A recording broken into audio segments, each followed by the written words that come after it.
예, 오늘 마지막입니다. 마가복음의 마지막. 제목은 점과 점이라고 해놨는데 원래는 뭐 연결의 결과, 점과 결과 이 똑같은 뭐 제목인데 이 제목으로 말씀을 나누고자 합니다. 세상에서 많은 점들이 있습니다.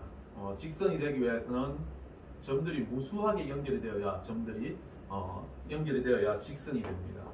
그렇기 때문에 점이라는 것 자체는 단순하게 찍혀있는 하나지만 이것이 연결되면 아주 길어지기도 하고 이거 연결되면 엄청난 큰 점을 만들기도 합니다.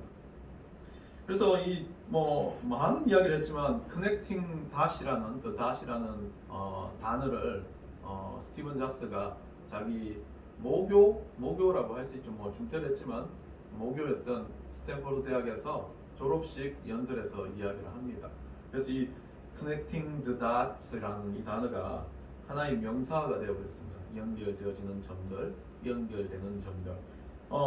이 이야기는 스티븐 잡스가 자기가 했던 모든 원래는 이 스탠퍼드를 이분이 졸업을 하지 않고 스탠퍼드에서는 그냥 청강처럼 다니면서도 자기 전공을 듣지 않고 기호학이라든지 서체 이런 여러 가지 다양한 학문을 접합니다.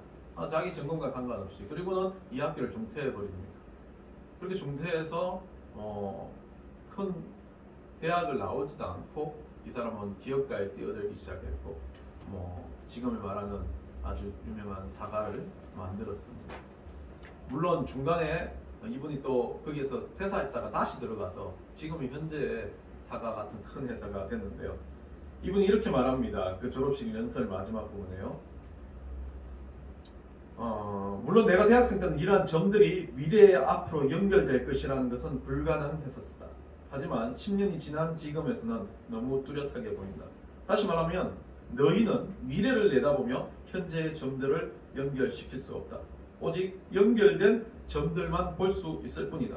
그러니까 너희는 반드시 그 점들이 미래에 어떻게 연결될 것이라는 것을 믿어야 한다. 너희는 무조건 믿음을 가져야 한다. 배짱이든 운명이든 인생이든 카르마든 무엇이 됐든 간에 그 점들이 미래로 연결된다고 믿는 것은 너희들이 마음이 이끌린 대로 살아갈 자신감을 줄 것이기 때문이다. 그리고 그런 것들이 결국엔 모든 차이를 만들어낸다. 이 졸업식 연설에서 했던 내용입니다.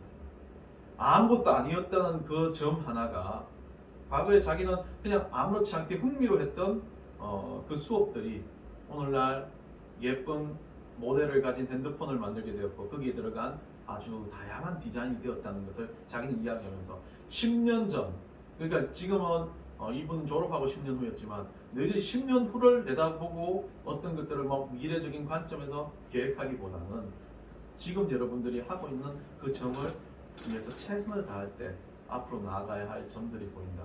믿음을 가져라. 지금 하고 있는 이 점들이 너희들에게는 괜찮은 일들을 만들어가는 점이라고 그렇게 용기를 북돋아주는 그런 내용이었습니다. 결국 스티븐 잡스는 이 점들이 연결되는 건 단순하게 성공이었습니다. 돈을 많이 벌고 사회적으로 성공하는 것에 대한 점들의 연결에 대한 이야기를 하고 있습니다. 그런데 우리는 이 점들의 연결에 다른 관점을 가지고 있어야 합니다. 우리는 점과 점을 연결하고 우리의 과거의 인생과 현재의 인생, 미래의 인생을 연결하는 모든 것들이 다른 어떤 것도 아닌 우리 주님께서 주시는 이 구원의 은혜, 복음 때문이라는 겁니다. 우리가 과거에 받았던 그 기쁨이 과거에 했던 모든 일들이 오늘 현재 나의 인생에 있어서 복음을 위해서 하나님의 은혜를 위해서 쓰임받고 있고 또한 미래로 우리가 천국을 가는 그 길로 나아가는 길이라는 것을 우리는 기억해야 됩니다. 스티브 잡스가 말했던 것보다 우리는 한 차원 더 고차원적인 어떤 철학적인 면도 아닌 세상에서 알지 못하는 정말 고차원적인 종교의 관점, 아니요 구원의 관점, 진리의 관점에서 우리 인생의 점들을 연결시켜야 할 의무가 있다는 겁니다. 그래서 우리는 점과 점을 연결할 때 스티브 잡스가 말했던 능력과 기능과 어떤 삶의 경험의 바탕의 점이라면 우리는 경험보다 더 뛰어난, 삶의 노력보다 더 뛰어난, 내가 가지고 있는 지식보다 더 뛰어난, 내가 가지고 있는 물질보다 더 뛰어난 믿음의 점들을 연결시키는 것이 우리의 작업이랍니다. 우리 인생은 어쩌면 예수님께서 오늘도 갇혀있는 점과 같지만 이 점 안에서 믿음으로 자라가라 합니다. 미래의 점, 스티브 잡스는 미래의 점이 안 보인다고 말했지만 우리에게는 분명한 미래의 점을 보여주셨습니다. 하나님의 나라, 천국이라는 미래의 점이 있기 때문에 우리 오늘 현재 이 점에서 미래의 점으로 옮겨가는, 연결되어지는 그런 인생들이라는 것입니다. 오늘 본문 마가복음 마지막에서 이 점들과 점들을 연결하는 방법, 그리고 이 점들과 점을 연결하는 마지막 피날레와 같은 말씀으로 예수님은 우리들에게 이 말씀을 전해주십니다. 14절부터 20절까지 말씀입니다. 14절에 보시면 여러분들 알겠지만 앞쪽에서 계속 우리가 이야기를 해왔습니다. 제자들은 과거 예수님 병 고치고 역사했던 그 모든 일들에 대해서 너무나 대단한 점이라고 생각했습니다. 자기 인생의 가장 화려한 정점처럼 생각했습니다. 그러다 보니까 그 시간이 너무 좋았던 겁니다. 예수님이 말씀을 하시면 사람들이 살아나고 기적이 일어나고 병 고침이 일어나는 역사들을 보면서 이들은 뭔가 우쭐대기 시작했고, 내가 그 점에 예수님 옆에 붙어있는 핵심인 것처럼 생각했던 이들은 얼마나 기분이 좋고 얼마나 그 시간들이 행복했는지 모릅니다.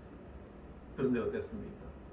그 예수님이 십자가에 달려 돌아가시고 정말 모든 사람 앞에서 예수님의 그 선지자의 모습, 이들은 메시아로 보지 않았기 때문에 어쩜 대단한 능력자의 모습은 사라져버린 겁니다.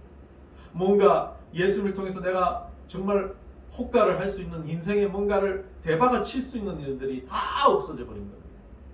그런 상황에 14절에 예수님이 다시 돌아왔다, 예수님이 부활하셨다는 이야기도 믿지 않고 어떻게 제자들끼리 모여서 식사를 하고 있습니다.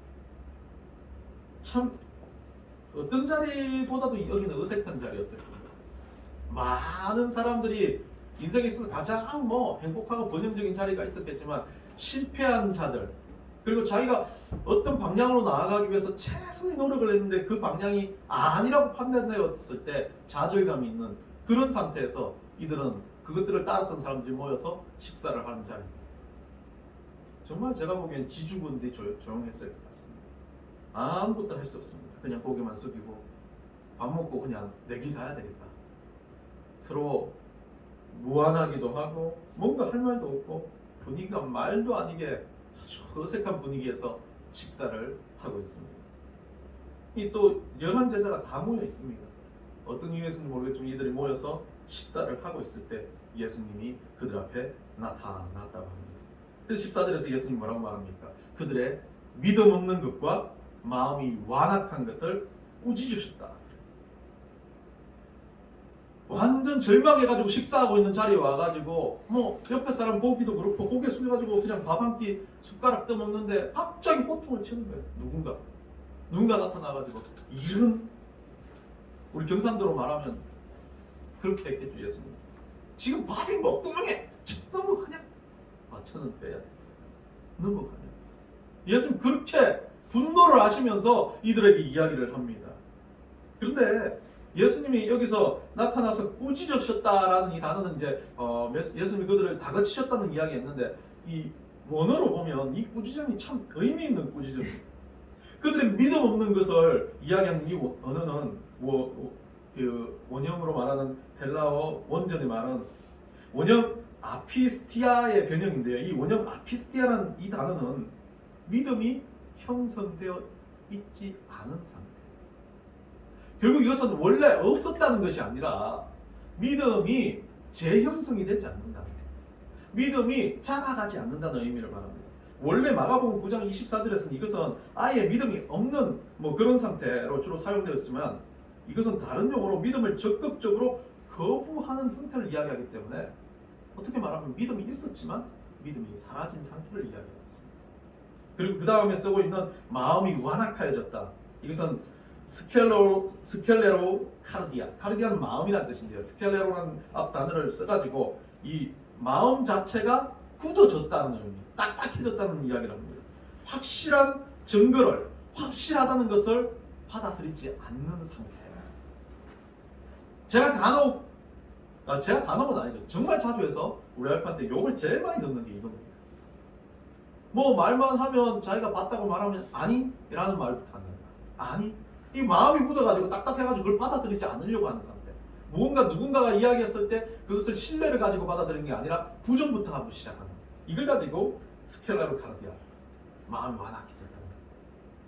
결국 이들은 어땠습니까? 예수님 살아났다는 소식을 들었는데도 어떻게 했습니까? 아니, 그분 죽었는데 내가 눈으로 봤는데라는 거예요.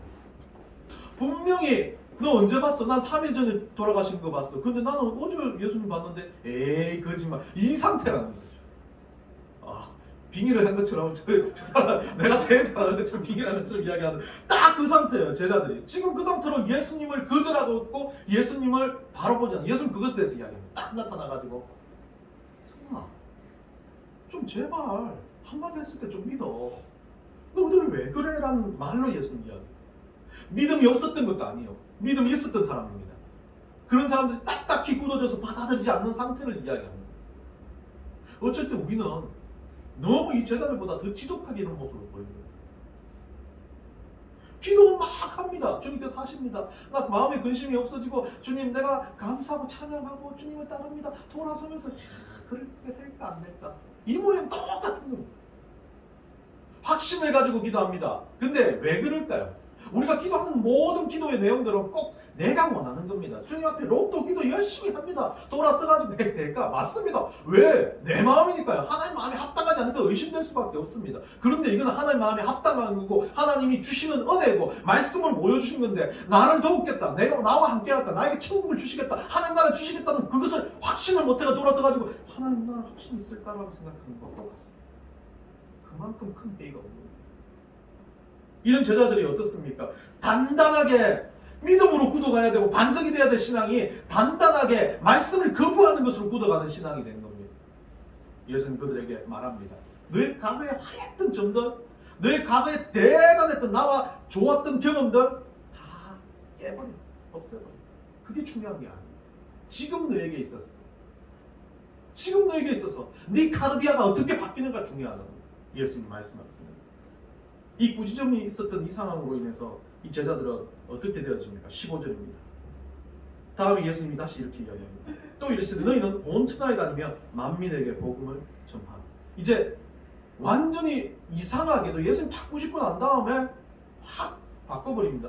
이게 믿음도 없는 사람인데 뭔 복음을 전파합니까?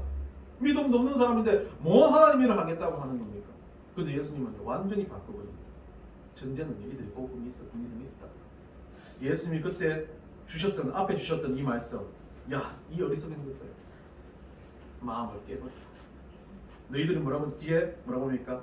내가 살아난 것을 왜 믿지 아니하냐? 이 말 한마디에 제자들이 눈이 떠이고 번쩍 떠가지고 주님이시다라고 바뀌어버린 겁니다.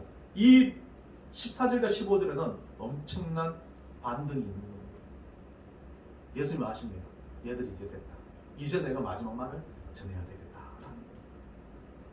이제 그러면서 예수님이 이들에게 말하는 마지막은 너희들이 이제 다시는 의심하지 않고 하나님 나라의 확신이 있고 나에 대한 믿음, 부활의 예수 그리스도를 믿는 믿음이 확신하다면 이제 진짜 이거 해야 된다 라고 말하는 것이 복음을 전파하라는 것입니다. 여러분, 스티븐 잡스는 정과 정이 연결되고 미래를 가지고 막 하고 우리 요즘에 뭐 예언가들 예측가들 보면 뭐 어떻게 예측되겠어 미래 대예언을 합니다. 막 주식에 대해서 예언합니다. 따따따상 막 그러면서 막 자기가 예측한 대로 맞았지면 막 박수를 치고 막 기분 좋아서 난리를 합니다. 그리고 또 유명한 세계적인 예언가들이 있습니다. 막 트라다무스 막 핵전쟁이 일어난다 이런 예언들을 한 사람들의 예언들은 솔직하게 말해서 저는 개인적으로 봤을 때는 그렇게 뛰어난 건 아닙니다. 그건 학급의 예언일 수밖에 없습니다. 가장 큰 예언의 은사를 받은 우리는 어떤 예언입니까? 우리가 그리스도 안에 살아간다는 거예요. 하나님 나라를 향해 모든 백성들이 가고 있다는 예언입니다. 마지막 때가 일어날 겁니다. 누가 올지도 뭐 어떤 시기가 될지는 그 날이 도적같이 임한다고 했던 그 마지막 때가 온다는 것을 알고 있는 이 예언, 이거보다 더 중요한 게 어디 있겠습니까? 내 인생을 다 없애도 모든 걸 다 잃어도 내가 하나님 나라 들어간다는 이 예언보다 더 큰 예언은 없습니다. 노스트라다무스가 세계가 멸망된다, 뭐 어떤 것이 된다, 핵전쟁이 일어난다, 그것을 우리를 대비를 하자. 우리는 막 회개에 의해서 죽을 수밖에 없다.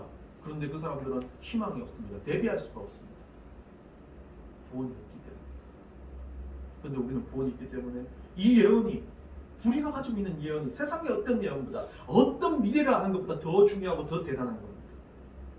우리는 이 땅 가운데 살아가는 우리는 하나님부터 이런 가장 강렬하고 가장 확고한 예언을 받았습니다.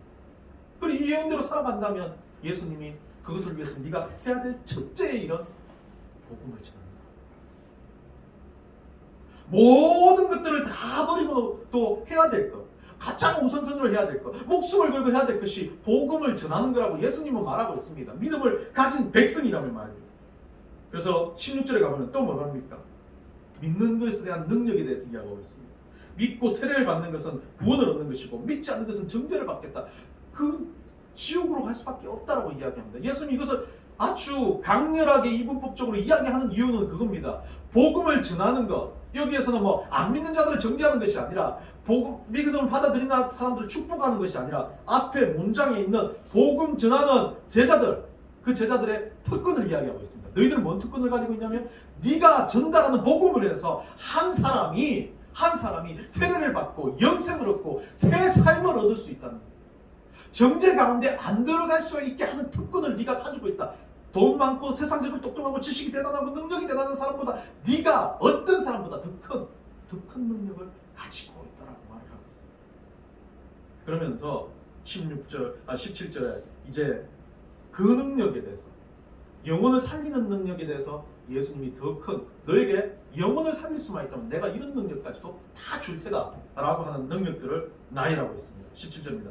우리의 인생 가운데서 과거가 아닌 현재에서 하나님께서 허락하신 이 능력들이 넘쳐나야 되는데, 우리는 꼭 과거에 내가 기도 열심히 했지, 과거에 뭔가 대단했지, 과거에 내가 귀신을 쫓았지, 과거에 내가 하나님과 동행했었지라는 과거병에 살고 있는 사람들에게 예수님은 27절의 이야기들을 다시 한번 반복해 줍니다. 뭐라고 그럽니까?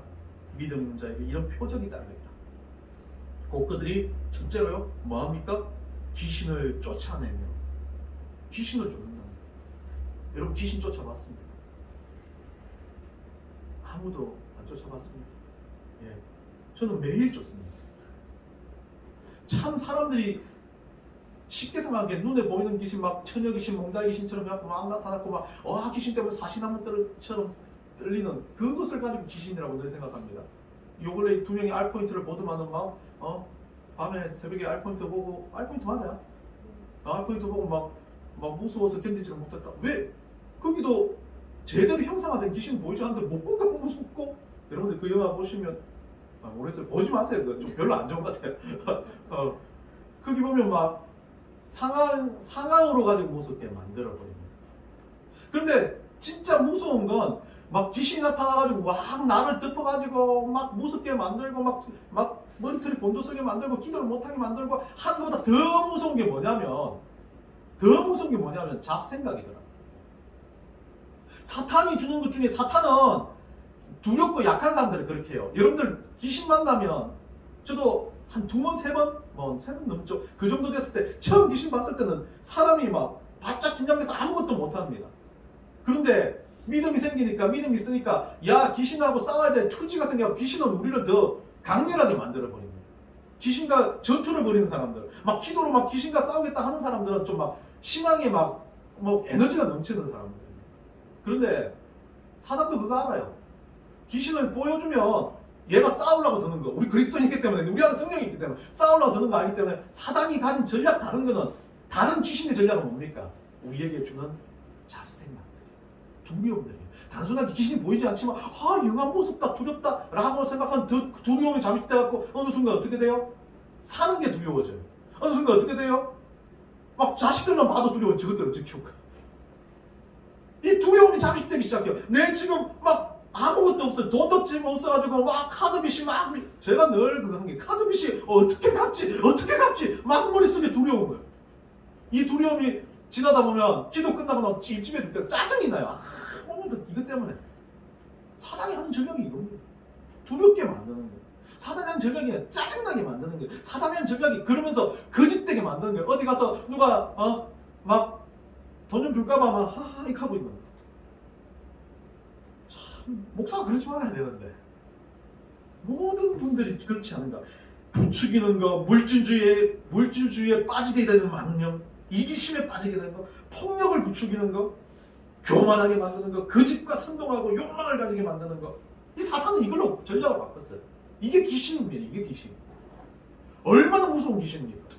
처녀 귀신이 나타나면 무서워하고 놀라다가 주여 살려주세요라고 하는데 얘들은 살려주시지 않는 머릿속 꼬리를 물어가지고 어느 순간 나를 잠식해버리는 이게 무서운 귀신입니다. 이런 거 앞에서도 예수 이름을 어디다 갖다 붙입니까? 그런 잡생각들, 그런 분노, 그런 짜증남 앞에 나사렛 예수 이름을 막는 떠나가라. 우리가 명령할 수 있어요. 사단 주는 모든 두려움 앞에서, 사단 주는 모든 잘못된 연결고리 앞에서 우리는 그 연결 필요 없다. 끊어버려라. 믿음의 연결고리가 필요하지. 사단이 주는 물질의 연결고리, 인간관계의 연결고리 그거 끊어줘도 돼. 믿음이 있으면 그게 회복되니까 라고 고백하는 그런 하나님의 백성들에게 바랍니다. 두 번째는요, 새 방언이라고 말합니다.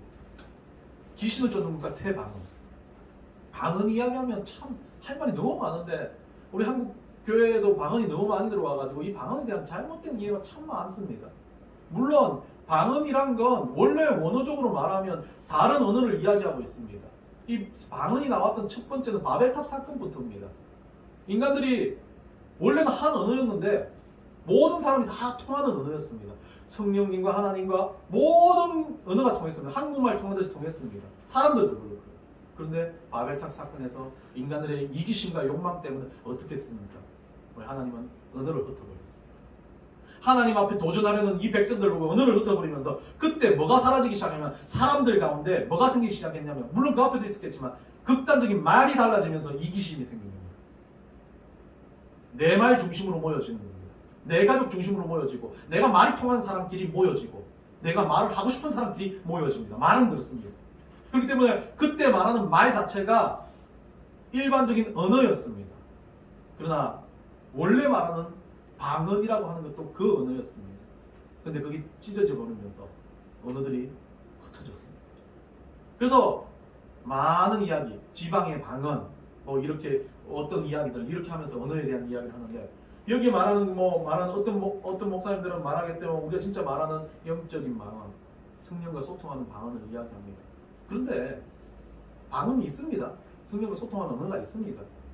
성령적인 언어가 있고 그 언어를 같이 쓸 언어들이 있습니다. 근데 중요한 건 여러분들 한국말로 한다고 성령님이 못 알아들으십니다. 영어로 한다고 성령님이 못 알아들으십니까? 저도 방언에 대해서 참 여러분들 예전에 한번 설교를 했던 적이 있습니다. 진짜 주님이 주시는 방언을 받고 싶어서 고린도 전서에 나오는 그 방언이 얼마나 대단한 건지 알고 싶어서 복음에서 계속 방언에서 강구하다가 방언이 터지기도 했습니다. 모르는 말이 터지기도 합니다. 근데 그 방언을 쓰면서 내가 느끼는 건 그겁니다. 진짜 방언이 뭘까? 내가 성령한테 한국말로 이야기하면 방언이 될 수 있고 그 말로 이야기하면 방언이 될 수가 있는데 그것을 제가 말했습니다. 그 방언으로 기도를 하면 편합니다.